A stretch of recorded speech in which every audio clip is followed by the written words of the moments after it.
محترم جناب سید احسان قادری صاحب، السلام علیکم۔ ہم آپ کے ممنون ہیں کہ آپ نے ہماری ویب سائٹ پر یاد فرمایا، آپ کا سوال موصول و جواب حاضر۔ آپ نے فرمایا کہ میں نے سنا ہے کہ اعلی حضرت رحمت اللہ علیہ نے فرمایا کہ اگر نبوت ختم نہ ہوتی تو شیخ عبد القادر جیلانی نبی ہوتے، کیا یہ درست ہے؟ جبکہ حضور صلی اللہ علیہ وسلم نے فرمایا کہ اگر میرے بعد کوئی نبی ہوتا تو وہ عمر ابن خطاب ہوتے۔ برائے کرم اس بارے میں کچھ وضاحت فرمائی۔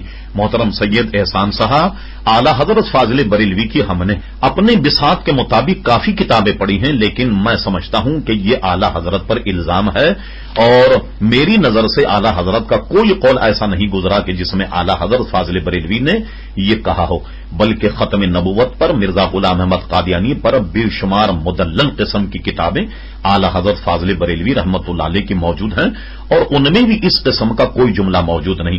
ان کے بڑے صاحبزادے مولانا حامد رضا خان صاحب رحمت اللہ علیہ کا بھی مرزا غلام احمد قادیانی کے رد میں رسالہ ہے، اس میں بھی کہیں ہمیں یہ ایسی عبارت نہیں ملی۔ تو میں سمجھتا ہوں یہ اعلی حضرت امام اہل سنت پر ایک الزام ہے، اور اس سے بچا۔ محترم جناب